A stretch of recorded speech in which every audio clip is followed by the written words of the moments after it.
Hi, I'm Ash, the producer for Evil Genius 2 here at Rebellion. We are so excited to finally reveal Evil Genius 2 with this brand new trailer. While this trailer is not captured directly from gameplay, we wrote the script to make sure that every element you see is directly related to what you'll be doing in the game. So I've enlisted the help of a couple of colleagues to take you through some of the secrets behind the trailer.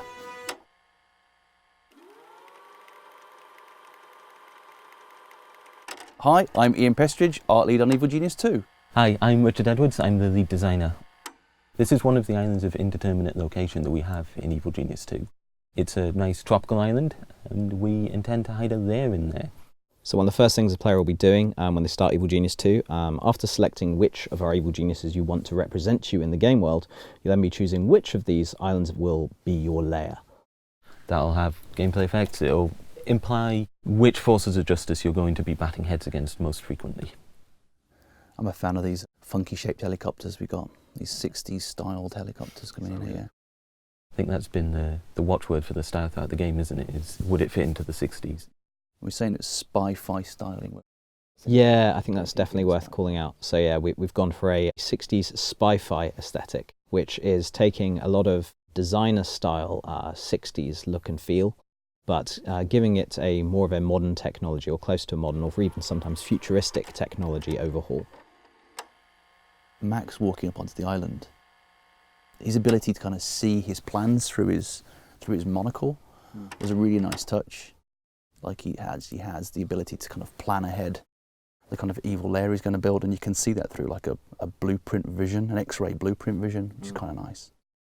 I think it's worth mentioning the cover operation, at least in passing. Just say that front that you can see there in kind of the X-ray view is the cover operation. It's kind of the Evil Genius's attempt at putting a honest face on what's really going on. So yellow jumpsuited minions, their main role in the lair is to construct the lair to help you specialise and augment your criminal operation. So the yellow jumpsuited minions are the main workforce that you begin with. They can do a bit of most things without necessarily doing any one thing particularly well. This early scene is to show essentially the planning of a blank island, and you can see very quickly the worker minions start blocking out the barracks, and then through to like a major control room, and then through to a world domination doomsday device. Which is ultimately why your Evil Genius is doing all of this. The other thing you might notice back there is that we've got verticality in our building, so we've got the minions building stairs up to a new level on the island. So that's going to be more important as the game goes on, and you can basically choose to protect the more sensitive areas of your lair by building them on higher and more difficult to reach floors.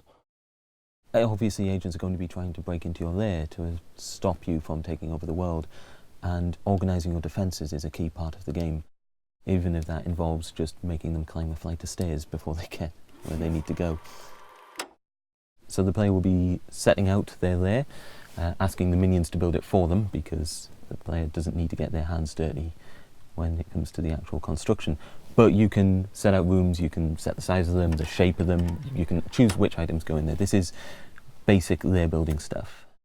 So I think the nice way you described this before, Rich, is talking about each room is almost like a mini Tetris puzzle. So you've got to work within the confines of the lair space, how much you have to work with, where you can and cannot dig. And then once you've carved out that space, you've got to work with these little Tetris pieces of your furniture and equipment to make the lair work as you want it to.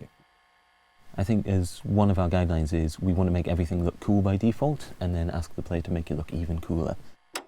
Here we've got a big mysterious box. This is representing our doomsday device. This is the player's ultimate aim in Evil Genius 2, is to construct your evil lair, build up your force of evil, and then construct a doomsday device by which you can threaten and conquer the world. Or dominate the world is probably what I should say. Even though you are an evil genius, even though you are one of the smartest people on the planet, you're still something of an underdog. You'll never have the full army that other countries can bring to bear against you, so you have to work a little underhanded. I think in the trailer we want to make this the doomsday device purposefully ambiguous. It's essentially something we want to kind of hold back for now. Yeah, we've got something really cool planned for it. So we've got a yellow jumpsuit minion here being trained up through a Rocky-esque montage scene into a guard. So they're your basic muscle minion, and they are exactly what they sound like. They are the muscle in your lair before being shipped off to the world map to go out and gather gold. Yeah, and I guess we're trying to summarise very quickly in this part of the trailer, essentially, the training of minions and all the roles they can play, and doing it in a kind of a comedy, as you say, almost a montage manner, so you quickly kind of see the kind of minions you can level up. So this is the world map itself. You can see there's a bunch of coloured regions there. Those are the regions controlled by the forces of justice, who in any other game would probably be the protagonists. In our game, they're the antagonists. They're working against you, trying to prevent you bringing about doomsday and world domination. So during the course of the game, Max has to send out his criminal operatives across the world to do everything from robbing banks to performing heists, recruiting crime lords and henchmen, all kinds of nefarious deeds, to then bring all of those things back to the lair where it can be used to further augment and supplement your criminal enterprise. Yeah, so here we see one of the schemes, one of the kind of the jobs he sends these guys out on, which is essentially to rob a bank of its gold. We kind of told this in a kind of a soul bass cinematic intro manner, in a style like that, just so you can very, very easily understand he's in there stealing gold, taking it back to his lair. So here he is back in the lair with his stolen loot, admiring it. And then we get our first glimpse of one of the Force of Justice agents. So this is an investigator agent, I believe, Rich? Yes, it is. The investigators, their role in assaulting your lair is ultimately to find targets. They're masters of stealth, able to get into your lair without being detected, sneak around a bit and pick out things that they should send in specialists for. Whilst investigators do rely mostly on stealth, they are capable of defending themselves in a fight, which they often end up having to do if the player is on the ball. Well, they tend not to look for fights themselves. That's not what they're there to do. The most damaging thing they can do to you as the player is to find out what you're doing and report back to the Force of Justice to get stronger and more specialist agent types sent your way. So here we can see she's sneaking through the lair. There's a guard patrol approaching, but she's hiding. Now it's worth noting that she's hiding physically by staying out of their line of sight, but we are also implementing a system where she could, if she wanted, disguise herself as a minion and just hide in plain sight. And some of those disguises are going to be very effective, and some of them are going to be pretty obviously bad to the player, but nonetheless fairly effective against your standard minions. Yeah, we have a security camera up here, don't we, in the scene as well, which you can add to your lair as well, can't we? So we have a whole security network system that's in the game. Basically, this allows minions to monitor harder to access parts of the lair. They are fallible. If your minions are lazy or tired, they probably won't notice what's going on behind the cameras. But as you progress, as you train up your minions, as you make your lair more efficient, they'll more reliably spot these investigators. There's a slight continuity error here. The camera's facing that way, and then when she's pictured, the camera's actually filming her from the other side. Oh yeah. There we go. We put that in on purpose. We put that is entirely intentional. Honestly. Yeah. No, it's just it framed better that way. These are our male and female guards. We are including male and female versions of every minion. We have a random minion generator, essentially, that can cover all genders and ethnicities. Yeah, it's something our character artist suggested earlier on, and it's been a really good call, actually, because, of course, Evil is an equal opportunity employer.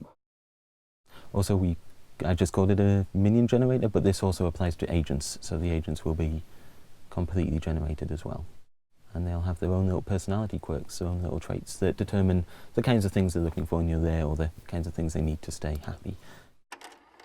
So I guess a natural segue from the security system is the trap networks. So in addition to training up and arming your minions so you can fight the forces of justice directly, you can also lay a series of traps. This is one of the features I'm, to be honest, most excited about. It allows us to put in a series of slapstick elements. We can force agents through a set of damaging traps. So here we see that the fan trap is blowing an agent. Now this might just blow them straight into a wall where they take some damage, or if the player is smart, they can set it up to try to blow the agent through either a laser wall or ultimately into a shark tank. So these are 3 new traps for Evil Genius 2. I think it's worth mentioning that there are almost the counterparts in Evil Genius 1. The fan trap that we have here is a counterpart of the wind machine from Evil Genius 1, and we decided to upgrade the piranha trap from piranhas to sharks. Yes, I think it was important in the trailer just to kind of show these in very, very quick succession. You can see the kind of the as you say, the chaining effect. You know, and the agent does a good job of avoiding the most of it, but kind of eventually falls foul of the shark tank. The aim is that these traps will potentially wear down the better agents. So while some agents might just be able to disable these traps and work through them, after a while you will start beating them down, working them into a state where they can be hit by any trap. Yes, don't rely on a single trap network, guys. Build lots. I think going back to this scene here, I think this kind of demonstrates that you essentially play the evil genius yourself, don't you? So you're always, it's up to you to keep an eye on your lair and see what agents are doing, but you can employ henchmen, I believe, to assist you. Yes, so there are a number of henchmen that you can recruit in the game. Now these are your named characters, your big, scary right-hand soldiers. They will start life as crime lords on the world map, and you'll be able to engage with them, go back and forwards a bit on that world map, trying to out-crime them effectively. Then bring them into your organisation and build up a cadre of henchmen. So yeah, so we've got a range of henchmen the player can choose from as the game progresses, and the idea is that you can use those henchmen to either bolster up some of your weaker areas or to augment some of your strengths. So if you've gone for a very strong muscle play style, then maybe you want muscle henchmen, or maybe you want ones that are better at deception to operate in your cover operation and try to just make that a little less of a weak link in your defense chain. Just for anybody who has played Evil Genius 1, we've got a couple of returning characters as well, which I am personally very excited about. This end sequence is, I guess, showing the big picture of how you have to manage from a corridor and room level to an entire base, to the cover operation, through to the world itself. The world can be yours if you get it right. We won't talk about what happens if you get it wrong. So we're really excited to talk more about Evil Genius 2 in the coming weeks and months. In the meantime, please do get in touch with us with your thoughts and what you'd like to see and what you're excited about for Evil Genius 2 through our social media channels in the links below.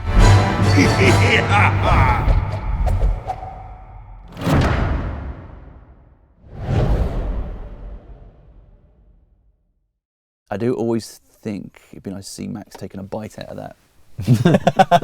like a big apple. Yeah, that would be good.